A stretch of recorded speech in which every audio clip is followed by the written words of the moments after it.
Hello friends, it's Willow Star here for some Storytelling Sunday. I'm just sitting here in the forest and I'm reflecting on these amazing things that have happened this week. So I want to share about why and how emotional healing works that I have experienced and seen very recently with myself and friends, clients. So when I started this journey, I was very basic, mainstream, living in San Francisco. I was pretty much a 50s housewife and, soccer mom, on all the school boards, drinking a lot, just, going to sports things, going to bars, going to shows, and, but knew that there was more, and I was always like working on healing stuff, like emotions. And so when I got the diagnosis, my life changed. I left my marriage, I changed my diet, I stopped drinking, and I started like opening my eyes to new different things that were very outside of what I knew, but they resonated, they made sense to me.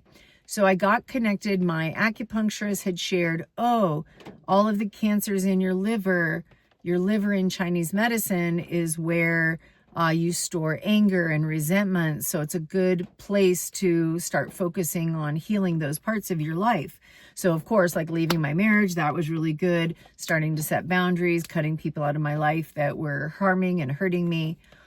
And, her like planting that little seed, and then somebody else connecting me to another person, in an Ayurvedic space, and just teaching about how emotions are connecting. And I got connected to this Native American healer, and we started doing deeper. He started asking me, about my history and my childhood, and he would walk me through different emotional things. And then he had me drinking these oak ball tea from these oak trees that they had, and helping me start to work with nature and my spiritual practices, and like all these different things that I was doing, like were just so outside the box for me. And I ended up I was with two therapists when I got diagnosed, ended up, probably like maybe a year into it, getting a therapist that was more like, she laid me on a table with crystals and she played a drum over me and was really helping me through the diagnosis and dating and my fears about falling in love and, all of these different things, and then dying. And it was crazy because at one point she said to me, after, quite a few sessions, she started to want to introduce inner child work. And I didn't know anything about what that was. And she just gave me this little hint, and she was like, yeah. And so like, if you notice like you're in that trigger, get really quiet. And just, you can ask a little part of yourself. She was like being very roundabout. And she was like, and you can just ask that part of yourself, where are you feeling it? And you could just ask them like, oh, little one, like, what do you need right now? Like, what's coming up for you? And I remember just being like, no, I'm not going to do that. No way. It sounded like the craziest thing to me. And I have to say, with that Native American healer, I was telling this story to my coaching client the other day, and we were just laughing. And I was like, this is a video. Because I'm like, in those Native American ceremonies, there was a point where he was blowing all of this cleansing smoke all around me and blowing it into my ears and my nose. He literally, it wasn't as crazy as it sounds, and it wasn't like into my ass, but he literally blew smoke around my ass. And I'm like, sure, do that. I'm doing all sorts of crazy shit. But I'm like, talk to my little one and ask myself what I need. I was like, I was just absolutely no. And it took me a while, I would say at least a month or two before it happened. And when it happened, it was profound. I had got out of the shower. I was sitting there dripping wet, and I went to grab my phone. It was sitting on my desk in my room. And my friend a few days before had said, I'm working on my relationship with my phone. I've decided if I'm taking my phone to distract or entertain myself, to stop myself and asking, what do I actually need? So I noticed this. I'm like dripping wet. I'm like, why am I touching my phone right now? And I put it down, and she had planted those seeds, and I sat down on my sheepskin rug, and I just got really quiet, and I'd never done anything like that. And I said, what do I need right now? And it was just like nurturing, instantly nurturing. And I just started bawling, and I got some of my oil and I rubbed it on my skin, and I like hugged myself, and I rocked, and I cried, and I was like, of course you want nurturing. Like, of course, you've nurtured everyone your whole life. Of course you want nurturing. And I just sat there and I cried, and I ended up having like a 3-hour process, which was one of my biggest like shifts into that new space. And it'll be 10 years in April. I'm 9.5 years out from a stage 4 cancer diagnosis. I'm still on my first line of treatment. I'm only on one drug.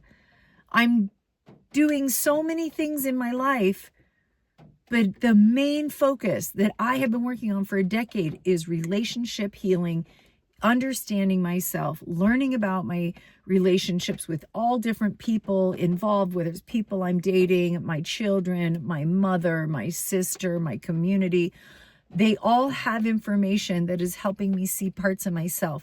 Triggers help me grow and learn and teach me what's for me and what's not. And so this week, I have had 2 clients reach out to tell me how both of them were in like science minds and like really doing all the sciencey things. One not with cancer, but thought she had cancer, couldn't figure out what was going on in her body. And the other one, stage 4. And the stage 4 lady, she has been traveling, and she like does all of these different, she's like really follows the science. And she also is into naturopathic holistic medicines. She's been working with me, and, I always look at her as very sciencey. And she sent me a thing, and she said, Willow, I'm no evidence of disease for the first time since 2013. And I was like, oh my gosh. And she had like sent me some sciencey stuff on the mono virus and how that can be a thing. And I was like, you're so good at this. And I was like, thank you for sharing all this sciencey stuff with me. And she said, well, Willow, I don't know if you know this, but I've been working with a therapist around German new medicine. And you guys, I'm going to be talking more about that. You can take what feels right for you, and you can let the other part go out. Like, it's a very controversial mindset. But I'm not going to go into that in this video, but it's basically a man who got cancer after his little son died, and he went into, why did this happen to me? I'm really healthy. And he connected it to emotions. So my client has been working with a therapist in German new medicine for the past year. She has been finally working on her childhood trauma. She has finally been working on her emotions and understanding how her emotions have been affecting her. So with all the science and getting her body as physically healthy as possible, my story is her doing this emotional work has set her over, and now she's no evidence of disease. And my other lady left me a message. I hadn't talked to her in a long time. And she said, I started because she hasn't had a diagnosis. She doesn't know what's wrong with her. And it's had her spinning out. Finally, she's like, we've been working with her ancestors. We've been working with different chanting and breath work and working with her pain and her family dynamics. And she's like, Willow, I've been doing all these things you said. I've been integrating these things. And I just want to tell you, they went in because I had all these cysts in my womb. We went in and they're gone. And she's like, it's just been how I've been addressing it in my mind. those two things came through this week, and I'm focused now on this. Like, I know that I'm in a deep level of really, I'm getting so deep in this place of these the deepest triggers and traumas for me. And I just know that the lump that came back in my breast, in my liver, they're not trying to hurt me. They're exactly where they were. They're just like, oh, just a reminder. Remember that stuff you were working on? Keep doing it. Keep doing it. Get out of those trauma triggers. Stop beating yourself up. Stop your guilt. Stop, being in codependent, dynamics with all the people around you. So I just want to say, I understand how confusing this can be to, like, what is inner child healing? What are attachment styles? I'm going to be sharing so much about these things because I know how much they support whatever it is you are doing to heal. I don't care if you're all Western medicine. I don't care if you're all holistic. I don't care if you're a mix of both. Don't care if you're not doing any medicines, but if you are at least in your mind working with, why is the cancer here? Why is this chronic illness here? What does it need me to learn? That is a huge foundation for our deep, long-lasting healing. We can get remission. We can get no evidence of disease. We can have that for 3 months. We can have that for 6 months. We can have that for 5 years. We can have that for 10 years, 20 years. It can come back when we go back into the places that caused it in the first place. And that is what we really need to know. So I would love to hear from anybody who has had these experiences with their emotional healing and seeing how that has tied to some unblocking. I would love to hear if this feels totally insane. I would love to hear what feels hard to start. Know that you can get support with people like me. I do coaching in this space and on all different things. There are so many videos out there. There's so much resource on healing, figuring out who we are in our emotional ways so we can deeply heal.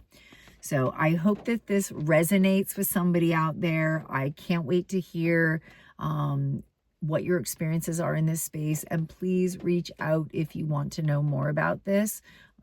This is my passion. I love you guys. Thanks for being here, and we'll talk soon.